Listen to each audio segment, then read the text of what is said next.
Dr. Kiai Haji Idam Khalid atau yang kerap disapa dengan panggilan Pak Idam lahir pada tanggal 27 Agustus tahun 1922 di Setui, dekat Kecamatan Kota Baru, bagian tenggara Kalimantan Selatan. Beliau merupakan anak sulung dari 5 bersaudara, dari pasangan H. Muhammad Khalid, penghulu asal Amuntai, hulu Sungai Tengah, sekitar 200 km dari Banjarmasin. Pak Idam wafat pada tanggal 11 Juli tahun 2010. Jam 8 waktu Indonesia Barat di kediamannya Komplek Pesantren Darul Ma'arif, Cipete, Jakarta Selatan, karena sakit yang diderita. Sejak kecil, Kiai Idam dikenal sangat cerdas dan pemberani. Saat masuk SR ia langsung duduk di kelas 2 karena bakat pidatonya yang mulai terlihat dan terasah. Selepas SR, Kiai Idam melanjutkan pendidikannya ke Madrasah Ar-Rasyidiyah. Beliau tumbuh dan gandrung dengan pengetahuan.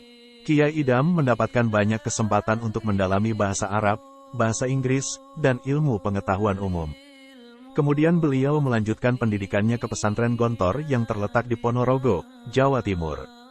Kesempatan belajar di Gontor juga dimanfaatkan Kiai Idam untuk memperdalam bahasa Jepang, Jerman, dan Prancis.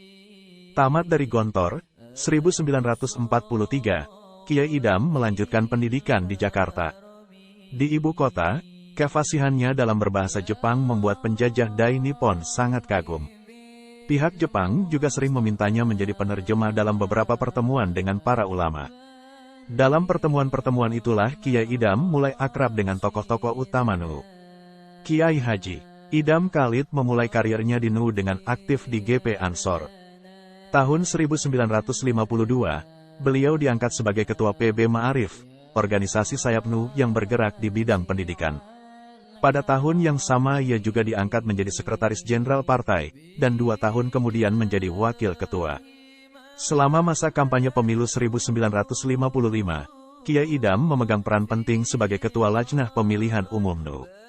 Sepanjang tahun-tahun 1952 sampai tahun 1955, Kiai Idam yang juga duduk dalam Majelis Pertimbangan Politik PBNU, sering mendampingi Rais Am Kiai Haji Abdul Wahab Casbullah berkeliling ke seluruh cabang NU di Nusantara. Dalam pemilu 1955, NU berhasil meraih peringkat ketiga setelah PNI dan Masyumi. Karena perolehan suara yang cukup besar dalam pemilu 1955, pada pembentukan kabinet tahun berikutnya, Kabinet Ali Sastro Amijoyo II, NU mendapat jatah 5 menteri, termasuk 1 kursi wakil Perdana Menteri, yang oleh PBNU diserahkan kepada Kiai Haji Idam Khalid. Pada Muktamar NU ke-21 di Medan bulan Desember tahun yang sama, Kiai Idam terpilih menjadi Ketua Umum PBNU. Saat dipercaya menjadi orang nomor 1 NU beliau masih berusia 34 tahun. Jabatan tersebut dijabatnya hingga tahun 1984 dan menjadikannya orang terlama yang menjadi Ketua Umum PBNU selama 28 tahun. Pak Idam adalah ulama intelektual, piawai dalam politiknya yang cerdas. Beliau menjabat Ketua Umum PBNU terlama, selama 28 tahun. Selain itu, Kiai Idam juga merupakan salah satu anggota NU yang berhasil menjabat pimpinan tinggi di pemerintahan, yakni sebagai Wakil Perdana Menteri di era Presiden Soekarno pada tahun 1959. Kiai Idam kemudian ditarik menjadi anggota Dewan Pertimbangan Agung, dan setahun kemudian menjadi Wakil Ketua MPRS. Lalu, pertengahan tahun 1966 Orde Lama tumbang dan tampillah Orde Baru. Namun posisi Kiai Idam di pemerintahan tidak ikut tumbang. Dalam Kabinet Ampera I, Kabinet Ampera II dan Kabinet Pembangunan I yang dibentuk Soeharto, beliau dipercaya menjabat Menteri Kesejahteraan Rakyat. Kemudian, di akhir tahun 1970 beliau juga merangkap jabatan sebagai Menteri Sosial untuk melanjutkan tugas dari mendiang AM Tambunan yang telah meninggal dunia pada tanggal 12 Desember tahun 1970, sampai dengan terpilihnya pengganti yang tetap sampai akhir masa bakti Kabinet Pembangunan I pada tahun 1973. Nahdlatul Ulama di bawah kepemimpinan Kiai Idam kembali mengulang sukses dalam pemilu 1971. Namun setelah itu pemerintah melebur seluruh partai menjadi hanya 3 partai, Golkar, PDI, dan PPP dan NU tergabung di dalam PPP. Kiai Haji Idam Khalid menjabat Presiden PPP, yang dijabatnya sampai tahun 1989. Beliau juga terpilih menjadi Ketua MPR DPR RI sampai tahun 1977.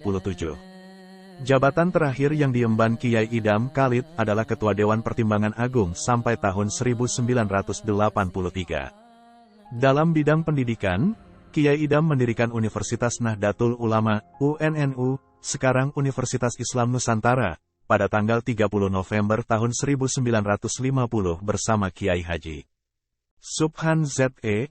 Alam, Kiai Haji Ahsien Alam, Kiai Haji Habib Usman Al-Aidarus Alam, dan lain-lain dengan Kiai Haji Z. Mutakin Alam, peraih gelar Doktor Honoris Causa dari Al-Azhar University, Kairo. Ini seorang tokoh nasional yang mampu berperan ganda dalam satu situasi, yakni sebagai ulama dan politisi. Sebagai ulama, beliau bersikap fleksibel dan akomodatif dengan tetap berpegang pada tradisi dan prinsip Islam yang diembannya. Demikian pula sebagai politisi, beliau mampu melakukan gerakan strategis, kompromal, bahkan pragmatis.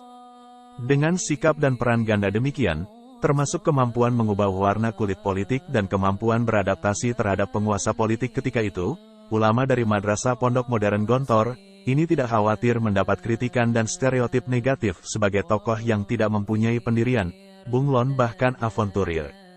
Peran ganda dan kemampuan beradaptasi dan mengakomodir itu kadang-kala membuat banyak orang salah memahami dan mendeskripsikan dirinya, pemikiran serta sikap-sikap sosiopolitisnya.